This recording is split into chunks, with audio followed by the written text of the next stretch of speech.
Good afternoon. It's Monday, the 6th of February 2023, a little bit after 1 o'clock. Welcome to UK Column News. Your host today, Mike Robinson, myself, Brian Gerrish. We're delighted to be joined by Alex Thomson, bringing us Eastern approaches from the Netherlands, Mark Anderson from the USA, and we have Vanessa Beeley in Damascus. So let's get straight on here with the Turkish Syrian earthquake. Absolutely horrendous events overnight. I believe there's been a second earthquake this morning, Vanessa, but we can see on screen the epicenter of this. This has had a horrendous impact on people.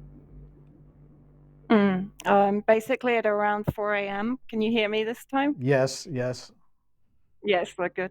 Around 4 a.m., there was an earthquake that was registered at its highest at 8.1. Most reports are coming in with 7.8, but still it was, I think, the strongest earthquake for more than 80 years in the region. This is actually CCTV footage from Lebanon, which is a long way from the epicenter in Turkey itself, which shows, one, how long the quake went on for and how powerful it was even this far from the epicenter. So in Syria itself, the devastation has been absolutely unbelievable. In Aleppo, in Idlib, in Latakia on the coastal region, this is a building collapsing in Aleppo. There were several videos like this. Of course, what people need to remember that is in the last 10 years, the terrorists backed by NATO member states and the Gulf states and Israel had tunnels under many of these areas, which had itself damaged the foundations of these houses and made them extremely fragile. Of course, the effects of war had also caused structural damage to these houses. So therefore, an earthquake of this scale was automatically going to bring down these houses on top of people. The dead in Turkey and Syria is well over 1,000 and is rising on an hourly basis as they find more bodies under the rubble. Thousands have been injured, and again, that number will be rising on an hourly basis. In Syria, the rescue attempts are hampered by we have had incredibly cold, stormy, wet, windy weather, which has also created further misery for the people that have been rescued or made homeless by the quake itself. There were a number of aftershocks also that caused further damage. And then there was a second earthquake, as you pointed out, which I think registered at 6.3 in Turkey itself, in Ankara. And this is a road, I can't remember where it's from and to, but it's in Turkey, showing the extensive structural damage even to a relatively modern and well-built main highway like this. Of course, what is hampering also the rescue attempts in Syria are Western sanctions, because many of the hospitals have not been able to update their equipment. They are not able to cope with the influx of injured. There are many local initiatives now, private hospitals opening their doors and offering free treatments, private organizations preparing to provide free housing for civilians, for the thousands of civilians that will have been again made homeless, having survived the war. A friend of mine in Hama told me last night she's basically gone through 10 years of war and mortars, her husband being injured, almost losing his leg. And she told me that last night was the most terrifying night of her life. Most people, even in Damascus, most people left their houses because they were terrified that structurally unsound buildings were going to collapse around them, as I said. Has been the target of a military war, an economic war, a political war, a media war for 11 years. These structures are not sound to begin with. We're going through a freezing cold winter with no electricity and no heating, and now this. It's absolutely... I don't actually know how the Syrian people are going to come through this. Okay, thank you for that. Now, just before you go, Vanessa, I just wanted to bring this on screen. This was the BBC this morning, because never, I think this is pretty cynical actually, but even under these circumstances, the BBC attempting to score effectively political points here. We just play the video. Here we see a white helmets video, very similar to the types of white helmets videos that we saw in Syria during the war. You know, the child being rescued from under the rubble. And the BBC had, some white helmets. I can't remember who it was. A representative speaking on the main news this morning on the radio. So, I thought this was a bit cynical by them to be pushing this type of narrative at this time. Yeah, and absolutely. And of course, what is happening, the white helmets themselves, although they are not the government of Syria, have issued a state of emergency in Idlib. They're calling for humanitarian funding to come into Idlib, which is effectively controlled by Al-Qaeda. There is no response to the government of Damascus from Western governments to promise aid or humanitarian assistance for Syrian civilians, the majority of which who have been affected are in the government-controlled areas. So the white helmets are capitalizing on this event, of course, to put their own profile back into the limelight. And of course, they're being supported by the BBC. The BBC has been their number one PR agent in the UK since their inception. Okay, thank you for that, Vanessa. Okay, any thoughts, Brian? Well, it's terrible for all the people concerned, and really politics should be dropped out of it, and we should be concentrating on the humanitarian aid aspect. But of course, the BBC is never, ever going to miss an opportunity to get in its political agenda. It likes the death, it doesn't care about the people. Okay, let's move over to Ukraine then. And well, first of all, Ukraine seems to be replacing their defense minister. So the chaos within the Ukrainian government continues. Let's just bring a little bit of text on screen here.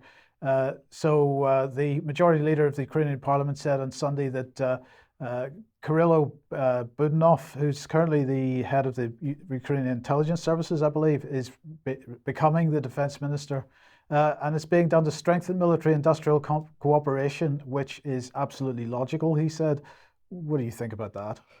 Well, if we look at Ukraine overall, Mike, what we've got is a dictatorship. And I think what's happening is Zelensky is conducting a purge. He's doing a purge because the West has said, if you don't get rid of the corruption, you're not going to get the money, you won't get the weapons. So this is now a full-blown dictatorship around Zelensky running. And some of these men are going to be pushed to one side if they're mates of Zelensky. He's not going to get rid of them completely.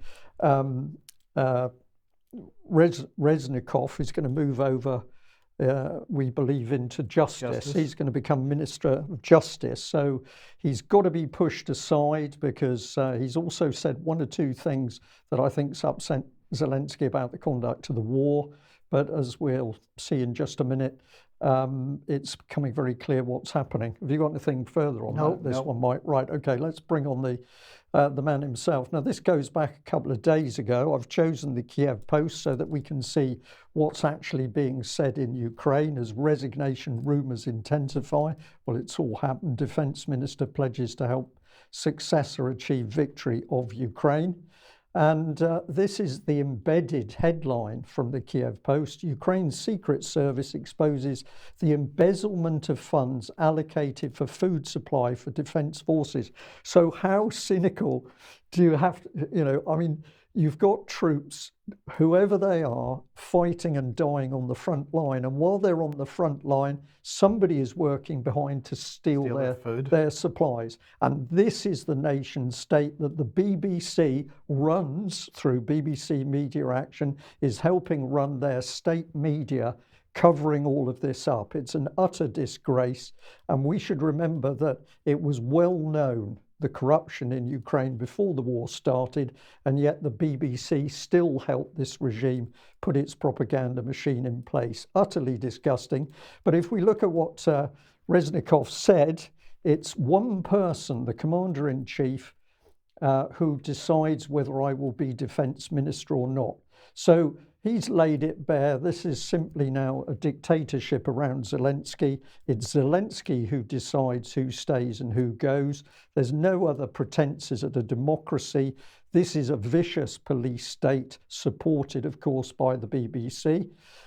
He goes on to say this, or he did go on to say this: I'm convinced that our international partners have faith in the victory of Ukraine. It will remain, and they will continue to support us. There are still planes on my wish list to Santa. Yes, this is an adult speaking here. There are still warplanes on my wish list to Santa. I believe in the victory of Ukraine, and I will do everything for this. And when he says everything for this, he means it, because it doesn't matter whether it's illegal, it's corruption, it's bullying, whatever it is, they are prepared to do it. So I've called this Santa and a pack of lies. And the fact that the BBC supports this disgraceful regime in Ukraine is a crime in itself, I think. Alex, have you got any thoughts? I'd like to point out that the tipped successor, as of that leak yesterday, Kirilo Budanov, who's a major general, is in fact Map Man. He wasn't the overall head of intelligence until this appointment.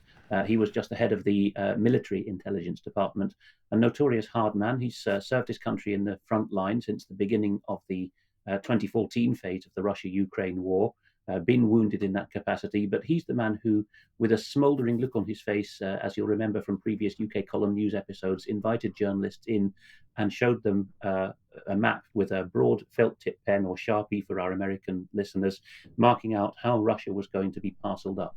It seems that Budanov has been promoted on the basis of that map. We have an article forthcoming from a Swede on the significance of that map for Scandinavia. Reznikov is one of the more softly spoken men. I'm not sure of the constitutional position. I haven't seen in Ukraine's constitution that the president really is commander-in-chief. Even in the US, this is a debatable point. Congress has actually to award him that title for a given war. So this may just be flowery language. Possibly Reznikov got to the chop because we have to be very careful about numbers, because we're talking about people's lives and unconfirmed numbers. But it is said by some quite reputable people, such as Colonel Douglas Macgregor, that Reznikov may have told the Americans on a Washington visit very recently that north of 250,000 Ukrainians had perished in this war. 257,000 is the figure that Colonel Macgregor says Reznikov may have told the Americans. Yes, indeed. Okay, well, let's move back to the UK and defence matters. And, well, offshore Windgate is what we're titling this. Because, well, it turns out that perhaps offshore wind farms are not so great for aerial defence and certainly for detection of incoming aerial threats. Just to so that everybody understands what the situation is off the east coast of England at the moment, the blue and yellow dots there are all already established wind farms offshore in some size or other, but nonetheless they're already there.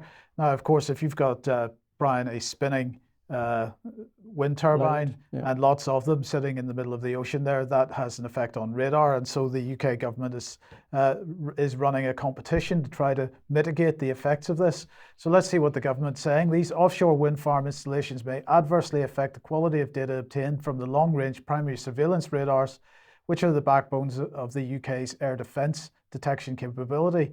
Given that the primary task of the Ministry of Defence is defend UK territory, any such degradation of PSR capability will impact the production of the recognised air picture and thus could reduce both the range and time available in which to identify and act on a potential aggressor. This is unacceptable for the nation's security. So on the 27th of January 2023, DASA and the Business Enterprise Industrial Strategy hosted a webinar to test the programme's vision with the wider market and provide the opportunity to inform the programme. The scope of Phase 3 is likely to support technology across three broad categories: radar, stealthy materials, alternative tracking-based solutions. So forget about radar as the third option, use something else. Stealthy materials, are we really considering the possibility of coating wind turbines in stealthy materials, and what would the effect of that be on radar? I think we could have a discussion with that with Alex and Brian in a second. But then the competition that the government is running is aimed at any technology provider within those three categories, as well as original equipment manufacturers, onshore and offshore owner-operators and developers who would be interested in collaborating with the technology providers as part of wind farm mitigation for air defence Phase 3. So Before we ask Alex, Brian, what are your thoughts? Well, of course, what we've got unfolding is madness. When they say may adversely affect, clearly it is affecting. Otherwise, they wouldn't be going to this huge amount of time and effort to put out competitive tender. So somebody has made a big mistake that they didn't realise the impact of the wind farms on long-range detection. Now, of course, they realise that Russia completely outclasses the West, the UK, the US, it doesn't matter who, completely outclasses the West with its long-range attack missiles. Then all of a sudden we're beginning to realise that these airborne warning radars are in a bigger mess than they thought. And now they've woken up to the fact they've got problems with the windmills. So are the blades scattering some form of radar signal? That's possible. So you've got spatter and you're not getting any clean returns of detection. But if they then cover the blades with some absorption material, you're going to end up with a black hole. So what we've got here is a disaster. It's incompetence, and it falls in line, of course, with the demise of the services as a whole, which we're going to talk about in this news. I think we should also say, for people who may be interested, that of course the wind farms slaughter birds on a huge scale because they simply get killed by the spinning blades. So these offshore farms are a nonsense, and now it's impacting on the safety of the nation. Interesting. Absolutely. And Alex, just to put this in perspective, I mean, we've got a number of wind farms offshore already. The aim of the government is to have something like 40 gigawatts of generating capacity by 2030 and then 70 gigawatts by 2040. So clearly what's there already is only a fraction of what's going to be there. Oh, a very small fraction, and we'll come to Ian Davis's new piece on that, which is already up on the website. He's calculating that there's orders of magnitude more to come if Britain is to make good on its pledge. The map you showed is particularly worrying to me with my old GCHQ hat on, because the wind farm blobs that you showed go up as far as the Yorkshire coast. So that's just above the River Humber for the foreign viewers. That's the kind of large crack along the eastern coast of northern England. Just above there, you've got the Royal Air Force Base at Fylingdales with the chief early warning radar against Russian heavy bombers, the Backfires and the Blackjacks and the Bears. You've also got GCHQ's station at Scarborough, which is integrated with the Royal Air Force and the other armed forces. And one of its chief functions is also detection of what Russian strategic air assets are up to. Not a good sign, but it looks like the Department for Business, Enterprise, Innovation and Skills didn't bother to check with the Ministry of Defence at an early stage. Indeed. Now, let's move on to another hilarious topic, and that's Balloongate. So let's put an appropriate image on screen for Balloongate. And of course, this is the Chinese balloon, which has passed right over the top of the United States over the last few days. Apparently, there's another one which has passed over the Caribbean as well and Central America. But anyway, this, of course, resulted in all kinds of headlines. So here's Forbes. Trump, right-wing Republicans urge U.S. government to shoot down suspected Chinese spying drone. Here's the Daily Mail. Pentagon and city officials deny there was an explosion in the sky above Billings, Montana, where the Chinese spy balloon was spotted infiltrating U.S. airspace. After residents' video of a trail of smoke goes viral. So all kinds of stuff going on, all kinds of scenarios being pushed forward by all kinds of people, amplified by the mainstream press. Here's Action News, ABC. So this is Chinese balloon live updates. So they needed live updates for this with all kinds of footage and so on. And then finally, we had headlines like this: Biden considering plan to shoot down Chinese spy balloon over Atlantic. And indeed, that is in fact what happened. So the video footage everyone will have seen by now of the F-22 shooting down with a missile the spy balloon, apparently over the Atlantic, over shallow water, so they can recover it, they claim. So there we go. They had apparently attempted to shoot it down with machine guns, Brian, but that didn't work terribly well. So they used an air-to-air missile instead. Stars and Stripes here want to justify this by discussing, in a world of drones and satellites, why use a spy balloon. So I just thought we'd get an idea of this. Balloons offer a few advantages over the use of satellites and drones, according to James Rogers, who's an academic at Cornell and the University of Southern Denmark. Not only are they cheaper than launching satellites into space, but by operating within the bounds of the Earth's atmosphere close to the surface, they can obtain better quality images. Okay, I'm not sure how controllable they are, but anyway, that's the claim. This was the Chinese response yesterday.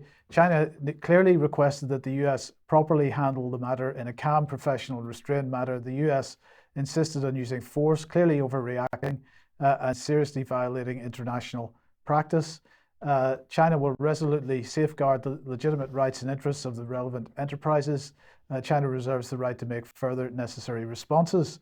Now, I'm just going to say, of course, it's not just China that uses balloons for weather or for surveillance, but here's an example. Israeli surveillance balloon keeping Paris delegates safe. But of course, this is tethered to the ground. Here's another one that's tethered to the ground. The Pentagon's next big weapon, really big balloons, says Fortune. But there is, in the US, they are using balloons that can apparently be navigated with solar panels and power supplies and all kinds of things, looking very similar to the Chinese one. This is Aerostar. They call it the Thunderstorm, or it seems to be attached to what they're describing, the Thunderstorm operating system. We proudly offer Thunderstorm, a user-friendly interface that offers command and control coverage from anywhere in the world. This technology allows users to control and predict balloon flight path, monitor balloon performance, and display sensor intelligence in a single common operational picture. So the US certainly has apparently the ability to navigate balloons. At least they can work out which way the wind's blowing. But Alex, is this really an escalation by the Chinese, do you think? I wouldn't rule it out. It looks like the flight path took the balloon right over the Aleutian Islands, right up the chain. So you'd have to ask, with a view to what we were just talking about with Fylingdales and the east coast of Britain. Likewise, Alaska plays host to US Air Force bases that are very involved in surveilling the Russian Far East from a strategic air point of view. No less useful than ever, of course, now that Chinese strategic assets have come into the picture. So perhaps the question is, why wasn't it shot down over the North Pacific, or even perhaps with some kind of NORAD putting their heads together, shot down over a wild part of the Yukon, if the Canadians had been up for that. So there are some possible gaps in the story. I'm not an expert in why the Chinese might want to do this just now, other than, if you'll pardon the fun, to fly a balloon for future plans. I wonder what Mark has to say. Mark, have you any thoughts? Well, not a whole lot. I haven't paid real close attention. I know NASA has a lot of balloon usage. They're one of the largest buyers of helium in the world. And then, of course, the social media companies. I would wonder, like Alex is saying, why this wouldn't have been taken care of further away from Montana. And I would even go so far as to wonder whether it was really a Chinese balloon or is that a cover story for something else. It's a little early to tell in my mind, but there's a lot of unanswered questions, and I'm going to look at it a little more closely. Well, we should say the Chinese aren't denying that it's their balloon, but my question really was whether this is something unusual. If Israel, the US, UK, undoubtedly the same, we're all using them. We see this type of thing where something which is normal gets amplified by a headline. Well, against the background that the US military people are saying we're going to be the US will be at war with China by 2025, it's a useful way of ramping up the rhetoric. You could also say, though, of course, some sensitivity, because the Japanese used fire balloons to attack America in the Second World War. So I think it's an event that has been blown up out of proportion. Well, let's bring Alicia Cairns on screen and see what she had to say. She, of course, is the chairwoman of the Foreign Affairs Select Committee. She said, but what we've now seen is that people working in China for TikTok hacked into European data so it could be tracked down the source of a journalist.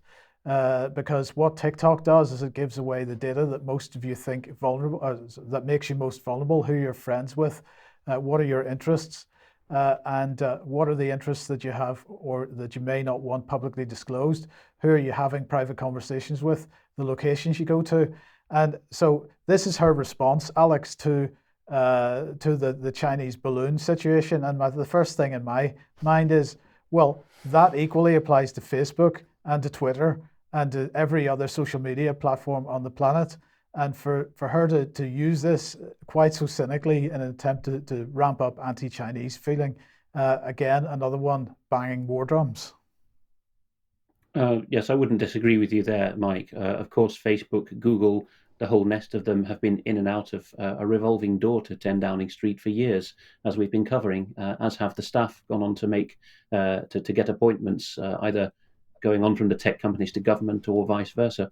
TikTok, being Chinese owned, isn't quite as willing to do that. So perhaps there's a note of sourness there in Miss Kearns' voice. Yeah. Okay, well, let's move on to Ukraine, and we've got a little summary here to bring people up to speed. This is going back to Thursday last week. The Express getting very excited because it's talking about Russia mobilizing 500,000 soldiers. What I think has become clear to the West is that the Russians have certainly mobilized a very large number of their military. Some people are talking of figures of 700,000, and these are not untrained new conscripts. These are trained soldiers who've had previous training. So at the moment, it's very clear that Russia is not playing games over Ukraine. Against that background, we just remind people about Boris Johnson off on his own. Nobody knew who was controlling him when he went to Ukraine, and he's calling for fighter jets, although it's looking increasingly unlikely that the US or anybody else is going to be providing F-16s to Ukraine, because the only end for those planes supplied will be that they will be shot down. But here's the brutal reality of the fact that we don't really have any form of defence anymore. So the Mail here, artillery regiments run out of artillery. British Army is stripped of heavy guns after Defence Chief pledged to give 30 working AS-90s to Ukraine. So we're now in the position where the military is simply being given away, what's left of it, to Ukraine. We don't have the weapons to fight.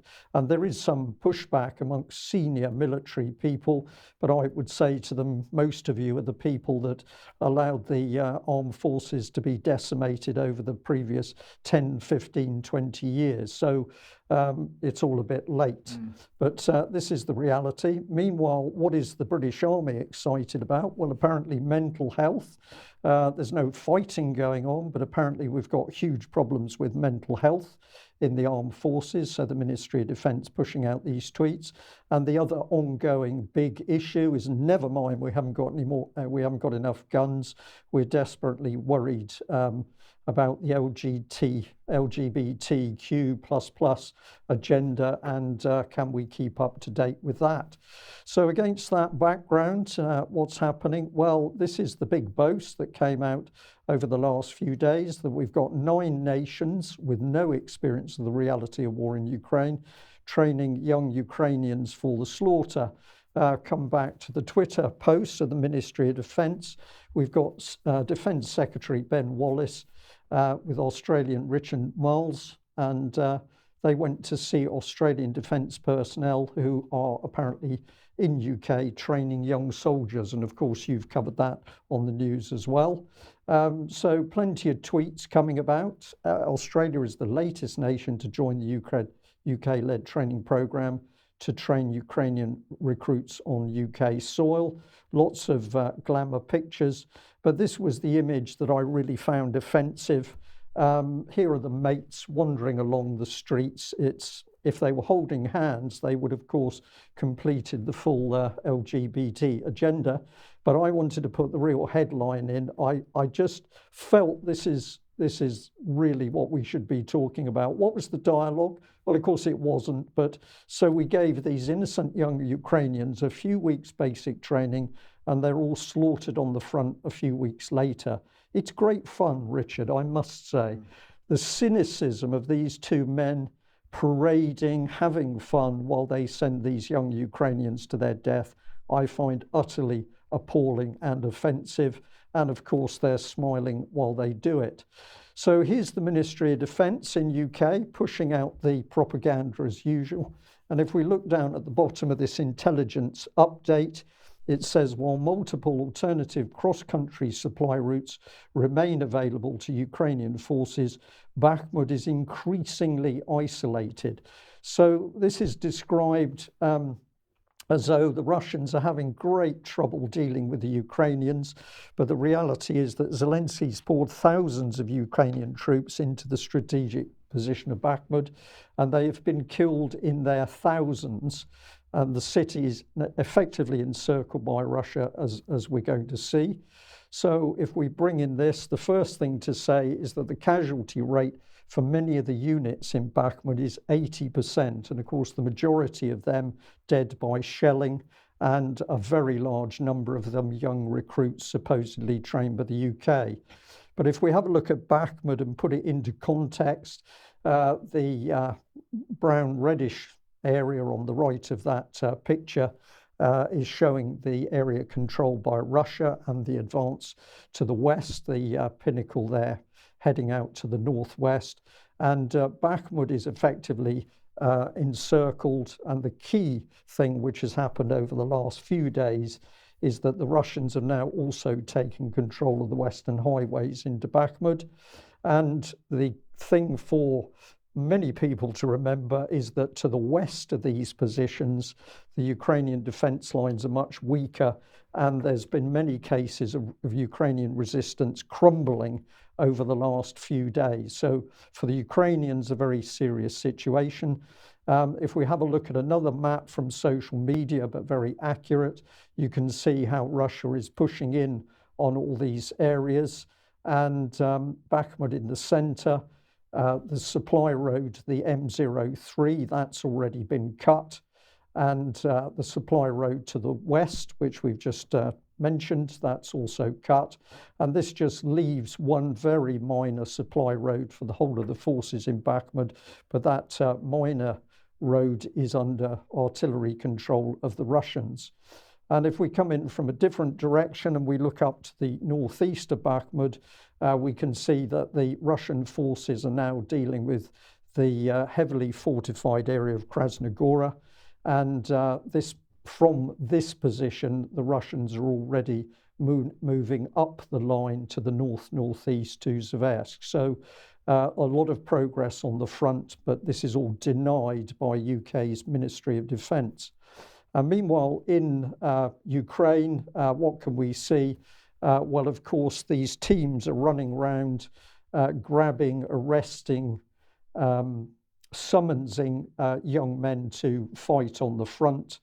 And from reports from Ukrainian sources, we now know that individuals like this, no previous military training, whether they're trained in Ukraine or the UK, if they're sent to Bakhmut and other areas of intensive fighting, they are going to survive for a few hours or a few days. We're not even into weeks. So this is appalling stuff. And Alex mentioned this. I'm using social media, but this source and others has been highly accurate. So this is the report that the armed forces of Ukraine have lost 157,000 dead, probably including 2,500 mercenaries, against the reality of Russian losses of about 18,500. And if we look at reports for Bakhmut, 1,500 Ukrainians lost over the past 4 days just in Bakhmut itself. And this was also a report that was made apparently between Zelensky and the Americans, where it was admitted that 257,000 Ukrainian soldiers had died. Now, Colonel Douglas Macgregor, American colonel, has been making very accurate reports on what's happening. And this is the lie. The UK Ministry of Defence and the BBC continually say Ukraine's had minimal casualties and the Russian casualties have been huge.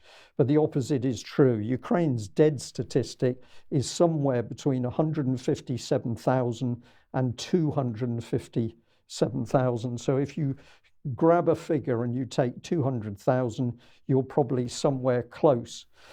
So against that horrific reality, let's have a look at how British politicians, former politicians and ministers speak about the conflict.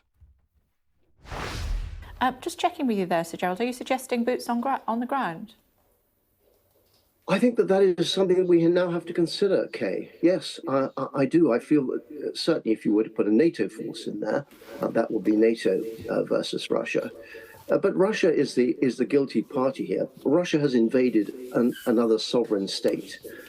And we have declared, everybody in the West has declared that Ukraine has got to win, and we're doing a tremendous amount. Britain led the way under Boris Johnson in leading the support for Ukraine. But I do think we have to think very hard where this is going, because at the moment what it's looking like is a stalemate with Russia just flattening whole parts of that sovereign country, like they did in Aleppo. They're a brutal regime. They lie through their teeth. And the West has got to decide that if it is going to support Ukraine, and Ukraine does have to win, because if Ukraine does not win, where will Putin go next? We have to decide exactly how we're going to do this. And I think just edging slowly, a bit more here, a bit more there, is not the answer. So former Defence Minister Gerald Howarth, get the name right there, pontificating from his safe residence about going to war with Russia. Madness, I'm going to say, in my opinion, the man is a fool. Let's have a look at realistic commentary on the war from former American Marine Scott Ritter. You know, one of the things, the discussions I want to throw at you, and I know you're very familiar with this, and this is the discussion. Oh my gosh, NATO wants to jump in. NATO wants to put troops on the ground. NATO wants to, and I looked and I'm like, well, the Russians got a lot of guys there, and they're like building up their military to 1.5 million people here. Like they're preparing to be able to defend their border with massive numbers. And NATO, the more I read about the UK and Germany, what I see is that NATO's military has like dwindled away to barely a shell of what it was in the 80s. So is NATO in a position physically, militarily, to get involved in a conflict on the Russian border, Scott Ritter? No, not at all. Zero potential, zero capability, zero sustainability. They're not trained properly. They're not equipped properly. They don't have the logistics capabilities. Simply put, it would be like leading lambs to a slaughter. The British can sit there and, there's the old saying that if somebody speaks to you in a British accent, they have to be correct just because they sound correct. So we can get the British general, I say, chap, the British Army will, of course, fall in well-disciplined lines and advance forward smartly, and you'll all die because there is no British Army anymore. It's literally a joke. The American military, better trained, better equipped, no sustainability. That's what people have to understand, that, an army brigade by itself, is not capable of fighting the Russian army.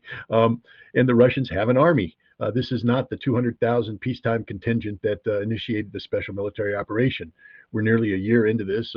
Russia has mobilized not just reservists, but also its defense industry and, frankly speaking, the nation. A military tends to do better when they have support of the people behind them. And I think we can say unequivocally that the Russian people are solidly behind this effort, which gives political leadership a lot more flexibility. You see, if you're trying to fake out a population by winning a quick and easy war, and then the quick and easy war doesn't turn out to be quick and easy, bad things can happen at home. Right now, the Russians, notice who's talking about the clock, who keeps pointing to the calendar. Everybody but the Russians. You haven't seen the Russians point to the calendar once. They haven't told you anything about their timelines. All they say is, we have our stated objectives of demilitarization and denazification, and those remain the same. Everybody else is, Russia needs a quick fix. Russia has to go now. Russia has to do. Russia doesn't have to do anything except win, which is what they're doing. So, Alex, when you put those two video clips together, we've got one appalling, and I'm going to say ignorant man pontificating from the warmth and comfort, presumably, of his own home. And we've got the reality of a former Marine and intelligence officer. The Russians at the moment are controlling the battlefield, but nobody is calling for an end to the fighting. Fair comments, Brian. Sir Gerald Howarth was the junior minister at the Ministry of Defence when the Strategic Defence and Spending Review, SDSR 2010, came out, and it fell to him to explain why Britain had chopped its last two aircraft carriers, the Ark Royal and HMS Illustrious, and why it had scrapped its airborne detection platforms, the Nimrods, without which you cannot wage the kind of level of warfare that we would be involved in if we got into direct shooting with the Russians. You would need that broad sweep control of the oceans to bring your troops anywhere near Russia with any kind of safety. It's not just Scott Ritter, who I know is not everyone's cup of tea, despite his accuracy, who's saying this. I met a J2, so an intelligence officer in Britain's NATO structure a couple of years ago, who said that Russia would wipe out all that the British Army could put on the battlefield in 5 minutes. And people might treat that with incredulity, but this is a very sober-minded man. That is known in such places as the Ministry of Defence and equivalent European capitals. Yeah. Okay, thank you for that. Well, we could discuss a lot more, but we better move on with today's news.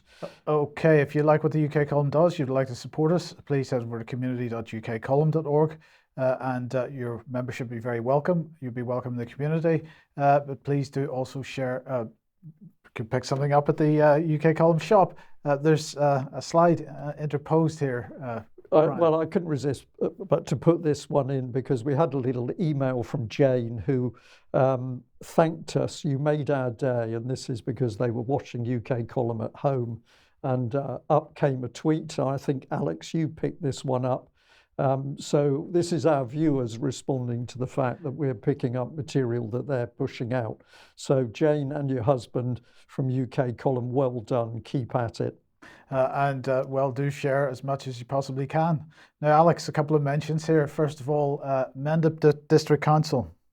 This is a district council in Somerset in the southwest of England.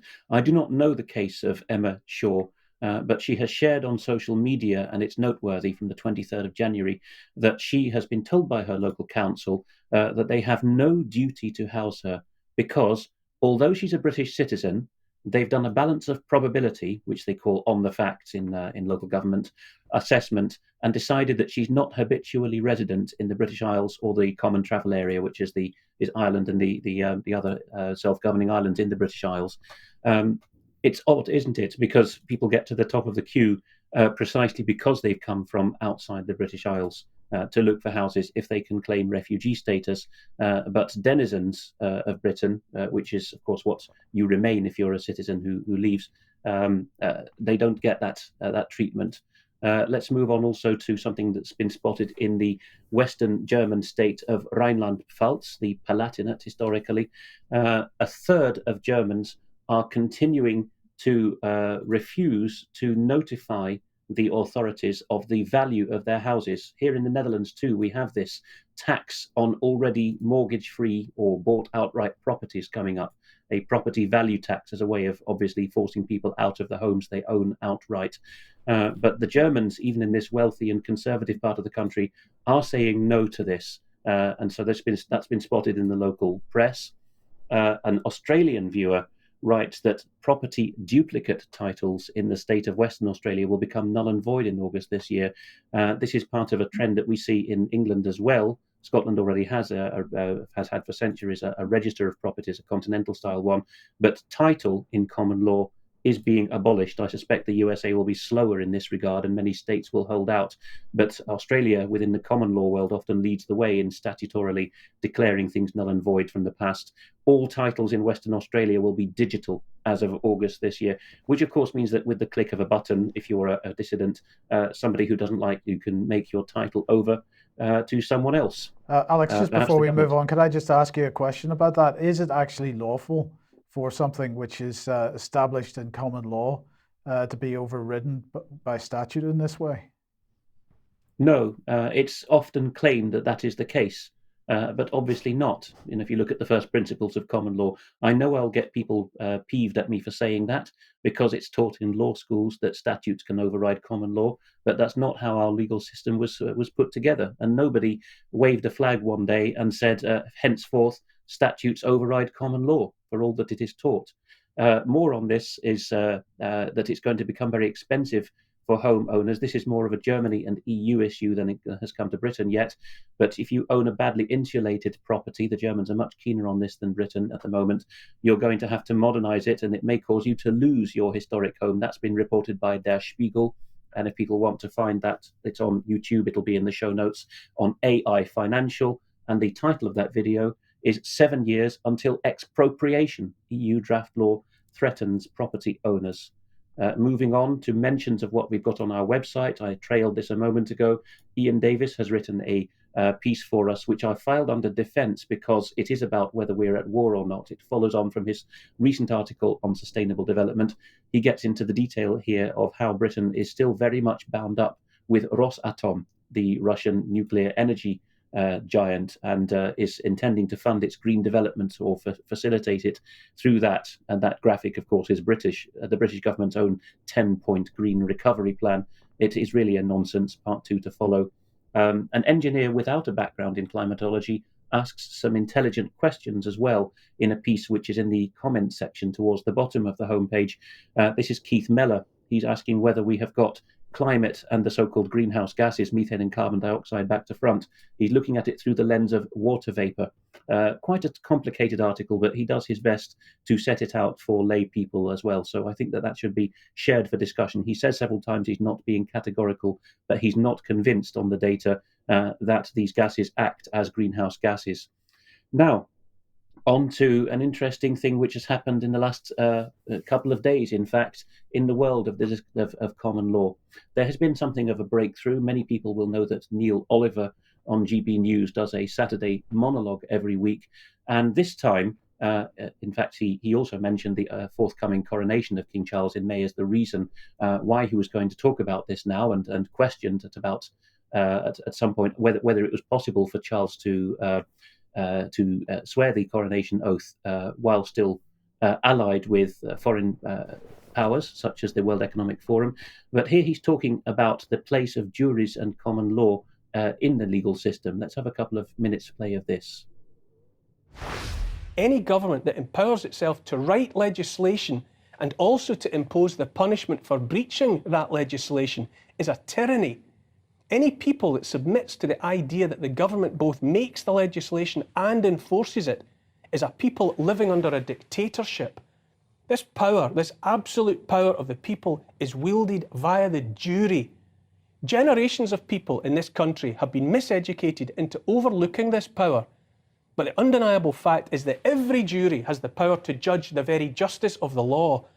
When a jury hears a trial, even if it's proven beyond doubt that legislation, a law, has been broken, the jury may still set the accused free.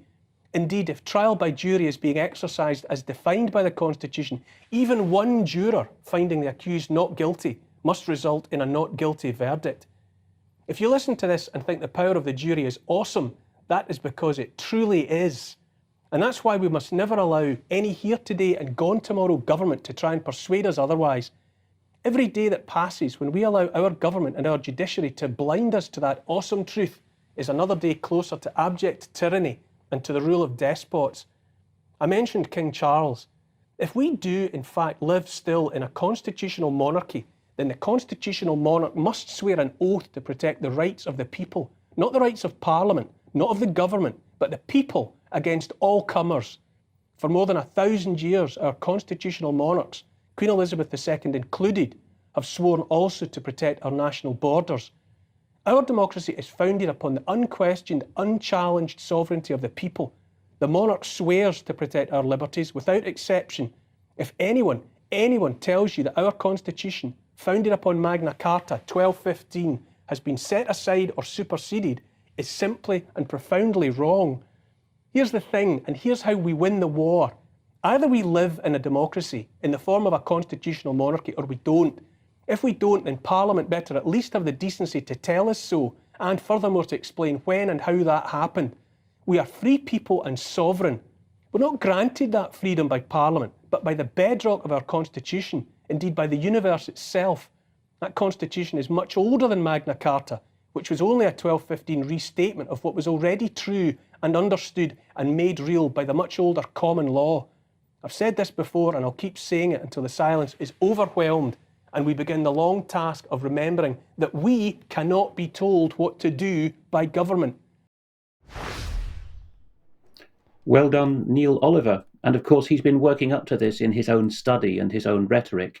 And he's been taking the advice and excellent judgment of William Keat in this process, who has schooled him in a lot of this material. Without any sense of competition, but just to underline that we've been working towards this as a constitutionalist movement for a long time. And I'm sure Mark will be laughing at us here because we're so far behind the Americans in this regard, but we're getting there, Mark. Let's just have a look at what happened in 2016 when yours truly gave one of the keynote speeches at the British Constitution Group's conference in Winchester. I'm particularly talking here about that time which we could already anticipate when we will be preparing for King Charles's coronation, one of the elements of which, of course, is the popular acclaim of the King, that he is our accepted monarch, not just the legitimate heir and having fulfilled the oaths, but whether we find him a fit and proper person, given what we know of his allegiances and mindset, to reign over us. So here's what I said at Winchester in 2016. Her Majesty is not long for this world. She's 90 years old. Many people want to honour her for the rest of her reign for what some of us think is having put a lot of brakes on what would otherwise have been a lot more evil. Others are deeply disappointed in her, but I think we can all agree that when she's called home, there will be an unmissable opportunity for us not to acclaim her heir and successor, although he be according to law, and although he sign and approve all the oaths, that we say, with the Israelites of old, to your tents, O Israel. That was the cry in Hebrew, la'aholecha, meaning go home. Don't give any legitimacy to this coronation ceremony. I suggest that that's what we do, and that we use the words of the Israelites of old and say that we have no portion nor inheritance in the house of Saxe-Coburg-Gotha. I think that we need national repentance, and I think that we need to throw off that house. And I think we need a second element in the spirit of 1215 and 1648 and 1688, and that is a new peace treaty with whoever the new sovereign will be. And based on the experience of history, because these peace treaties are cumulative and build in the knowledge that we've built up over the centuries of how abuses are perpetrated, I think there needs to be a new element in a new peace treaty before a new sovereign from a new house is appointed to rule us. It's not sufficient anymore to undertake that we're going to be ruled by our laws and customs, because we have seen that international law and royal prerogative have been misused woefully since the enemy got a chance to do so through this treaty-based system. So I suppose, and I propose, that we will need to put in that treaty that juries will be told before every trial that they may and must nullify unconstitutional statutes not in accordance with our common law. I also believe we need term limits. Thank you. So you notice what got the applause of that crowd, didn't it? It was jury nullification that got the applause. Which of course makes people's eyebrows raise sometimes, but jury nullification is the jury doing what it very much did, for example, during the James Stewart tyranny, and refusing a judge's direction to find people guilty that they know did nothing wrong. In the William Penn trial, which is also American heritage, of course, because Penn is the founder of Pennsylvania, one of the the Keystone State, as it's well known to be. This is not wacky stuff. This used to be taught all across the land in schools, and a great amount of interest has flown from this. I won't play a clip of this, but I'll show it on screen. It's William Keat talking to Richard Vobes, a deservedly quickly growing channel on YouTube, which Richard has entitled "This is Big." That's the name he's given to this interview. Here, Will Keat, and pardon me, it was him who talked about Charles's allegiances to the WEF. It wasn't Neil Oliver, but people should listen very carefully to this. Will is only making perfectly rational, lawyerly points, though he doesn't claim to be a legal expert as such. He's one who studies as a friend of the common law. He's noticed this, that juries historically have got all the powers that stop abuses. People who've devoted their lives to the study of abuses in courts. Dr. Richard Cordero in the USA, for example, point out judges will throw out evidence as inadmissible in order to find the innocent guilty, and vice versa. Will Keat says specifically in this interview that it's in his sources, that's also part of the judge's purview, the jury's purview. They are the true judges in the courtroom. Now, we could go on for hours, but we don't have the time. The point is that this is not something that's been done in a corner, that juries have rights, that judges are afraid of them in any common law jurisdiction. In various US states and Ireland, people have been arrested, I would say, unlawfully by police or by court staff for going near a court and saying to people who might be jurors, did you know that you can find people innocent when the judge directs you to find them guilty? The US has a whole association for this, the Fully Informed Juries Association, FIJA, which Will mentioned in that interview. But what I wanted to bring on people onto is this. We have a long history of dealing with these things. People often reproach us for not being up to date and not sharing the latest thing. But we've been on this for a long time. Go to A Dissident's Guide to the Constitution, which you'll find under Series in our menu on ukcolumn.org. Episode 2 is devoted to common law, with much said about juries and jury nullification, which is what led me to say all those years ago in Winchester that that's the kind of reading of the rights to the jury that should be something that the king signs up to at his coronation, that he undertakes that people who judge in his name as jurors will know and not have it hidden from them, that they can overturn wretched laws. The final part of this segment, though, is that things hasn't gone well for all. Well, actually, just one slide in between that yet. A viewer has asked, has Charles been crowned yet? How can acts receive royal assent? Deep rabbit hole there. Short answer, the coronation is very important for the coronation oath, but the system of government regards him as crowned from the moment of the predecessor's demise. So I'm afraid that you don't have a legal leg to stand on in saying that the crown hasn't been put on Charles's head yet, therefore he's not king. That won't fly. But his coronation oath is absolutely the cornerstone of all legitimacy in government, and reluctantly government departments will admit that in protracted correspondence, so that the Parliament is absolutely not sovereign, just as Will says and just as Neil says. And another viewer has pointed out this: Queen Elizabeth at her coronation left out an undertaking to govern according to statutes agreed on in Parliament. So, Mike, perhaps the late Queen was also a conspiracy theorist in deliberately not saying that she would govern in accordance with statutes. She was quite right not to do so. She put common law on top of the pyramid, not at the bottom. But here's the disgruntlement that's come. This gentleman, Dr. Matthew Sweet, is a Doctor Who enthusiast who happens to be an Oxford graduate and who happens to have a cushy number as a freelancer for the BBC in its Free Thinking podcast, and for The Economist, one of the house journals of the globalist school.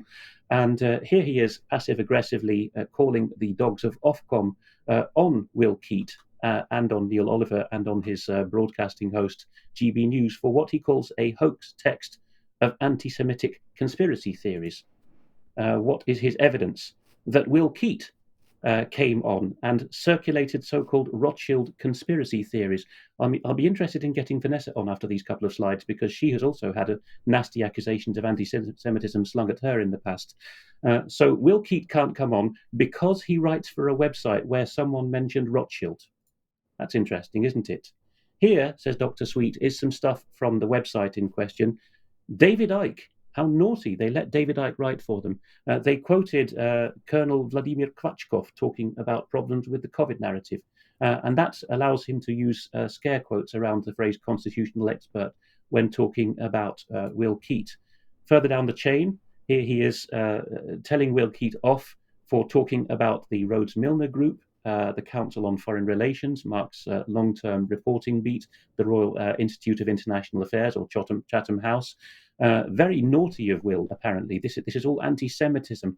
He's talking about 5G. Look, there's Patrick Henningsen, Eva Bartlett, Peter Ford, Professor Piers Robinson, those who bear the brunt of this opposition usually. They're being shot at again here by Dr. Matthew Sweet, who, as I say, freelances for the BBC. The worst thing he did apparently was to say that Chatham House are the real string pullers. And at the end of the chain, he impugns Ronald Bernard here, because Ronald Bernard had the temerity to say that he was invited to sacrifice children at a party of financiers, and that apparently we should be listening to this guy. Well, in my own right as Alex Thomson, you very much should be listening to this guy, Ronald Bernard. I've had him in my living room several times, and he's told me nothing but the truth in my continued estimation. But Vanessa, you often... Vanessa's not here, Alex. Vanessa left us after her segment. I beg your pardon. I wasn't aware that she'd left us. Perhaps we could throw it over to Mark then. Interesting. Boy, you covered a lot of things there. I would back up a little bit about property rights and titles and juries and nullification. I wanted to comment about that. I was waving my hand about that a bit. In America, what they do is they're trying to avoid jury trials with house repossessions. Your house is already paid for. You don't pay your property taxes. They try and foreclose on your house. Or your house is still under a mortgage, but they invent a paper trail where they claim that you're in arrears to your mortgage when you actually aren't, and they aggressively try and get your properties away from you for other schemes they have in mind. And the judges go towards summary judgment in the courts and try to avoid jury trials altogether. And just hundreds of thousands of homes are repossessed and foreclosed on, throwing Americans out of their homes every year.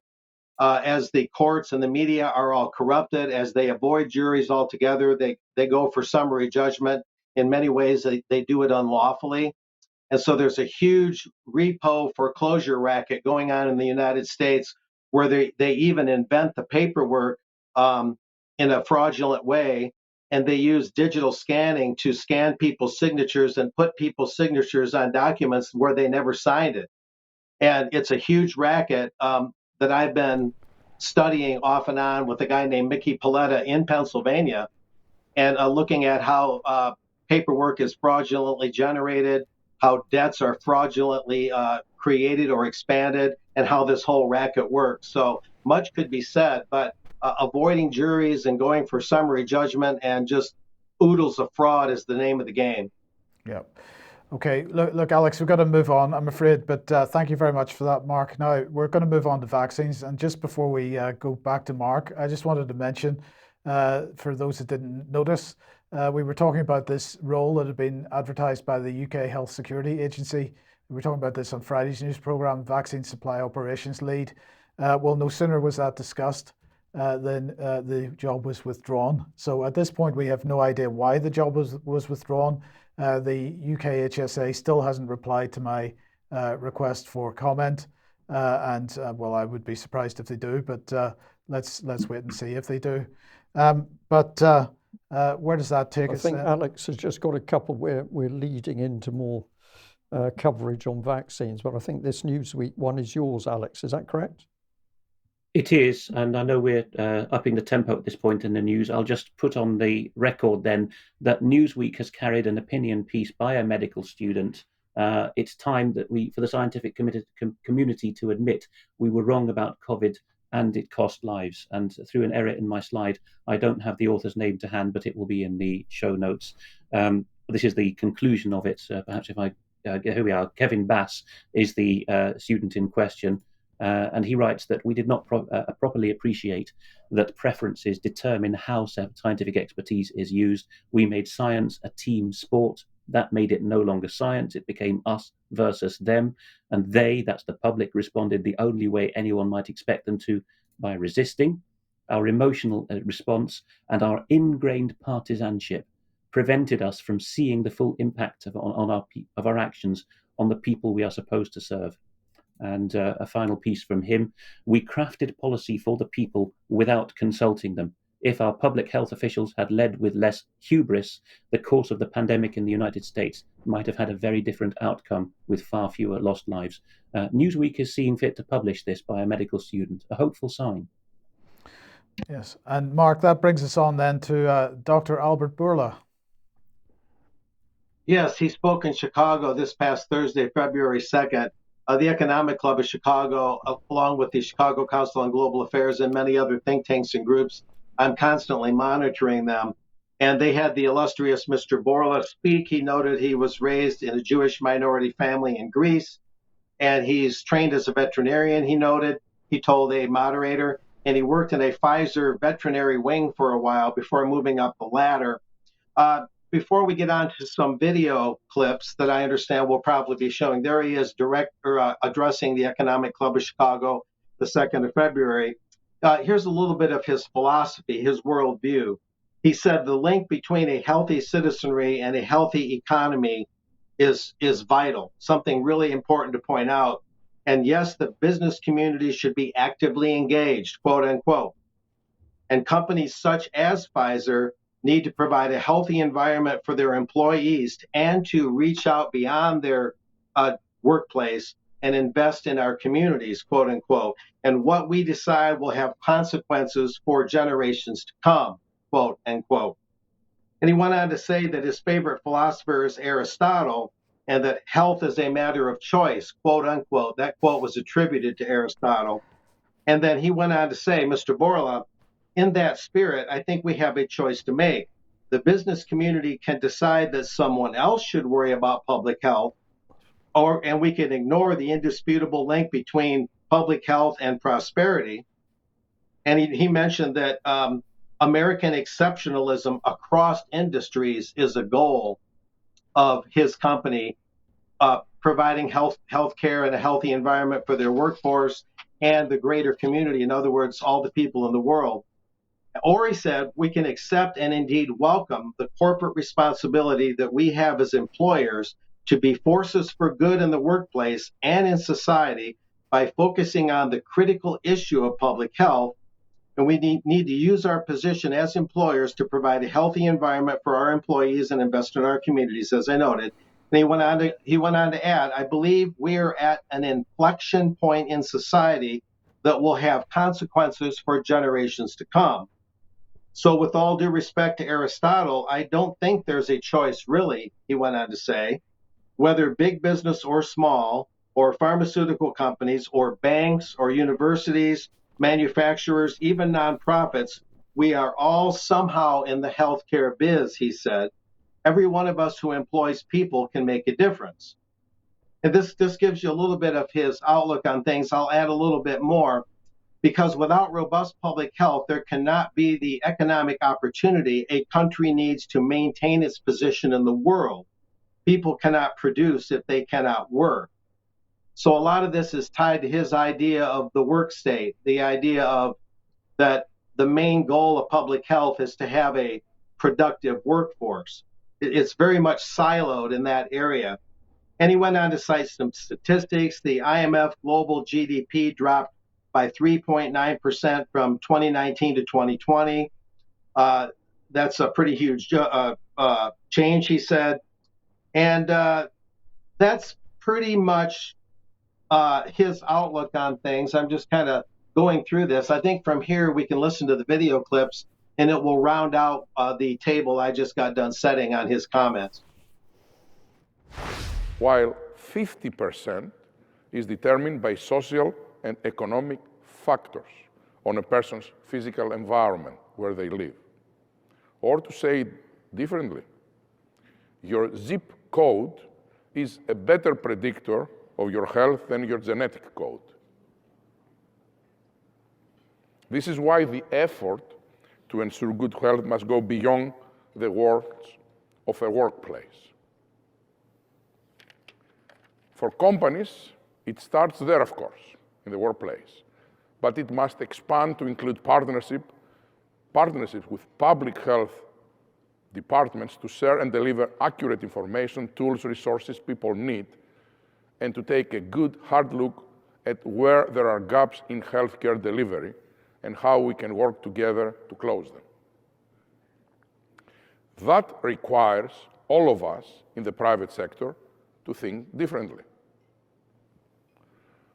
I know public and private partnerships are not always easy. Companies and public health departments have different ways of working, different priorities sometimes, and different areas of expertise. But this is a good thing because there is no one size fits all when it comes to public health.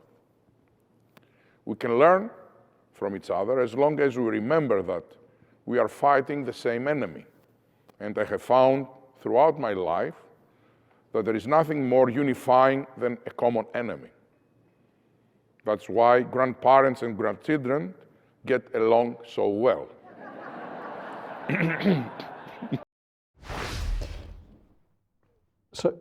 So Mark, that's Mark, one example, additional example of what he had to say. Brian, do you want to comment? I just wanted to say I found it extraordinary that when you define a common enemy, you should come to children and grandparents he laughed and the audience laughed with him. But I listened to that and I thought, what is this man talking about? I found that very last statement deeply disturbing, but perhaps it was just me. Sorry to cut in.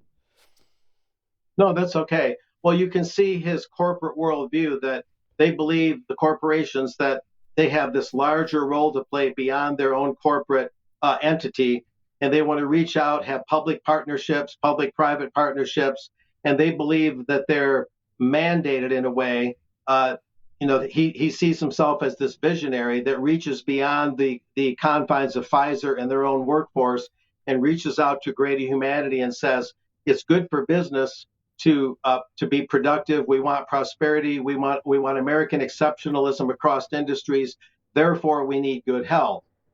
Now, that's a way of looking at good health, but it's certainly not the only way. And when he said that there's no one-size-fits-all approach or philosophy, that rather begets and goes against the grain of what we've actually seen.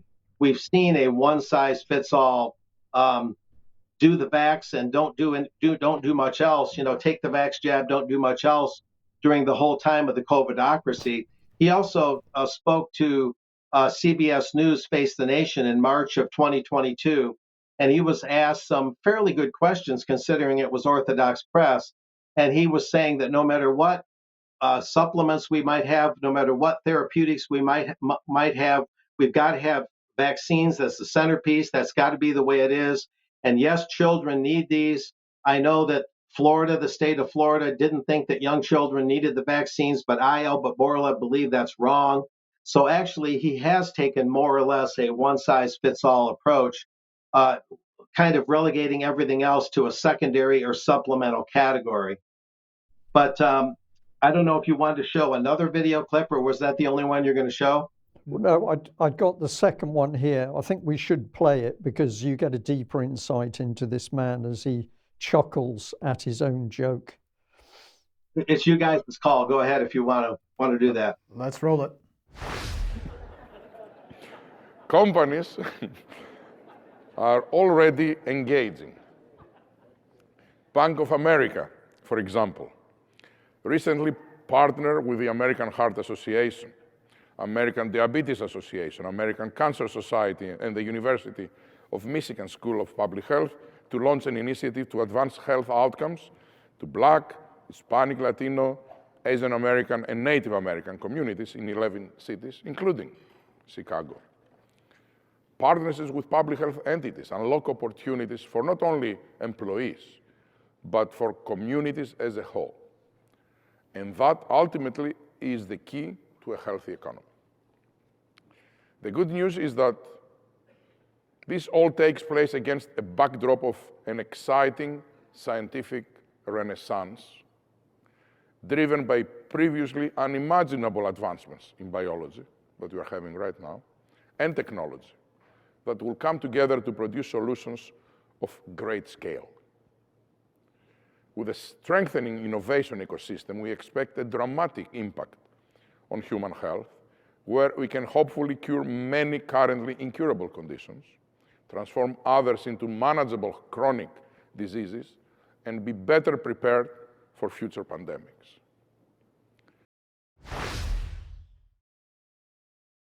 Yeah, so there you have it. You get a little bit better view, and you don't hear this much because the Chicago media, as far as I can tell, the Chicago Tribune, the Sun-Times, the TV stations, there might have been a couple advance announcements that he was going to be in town, but I didn't even find those.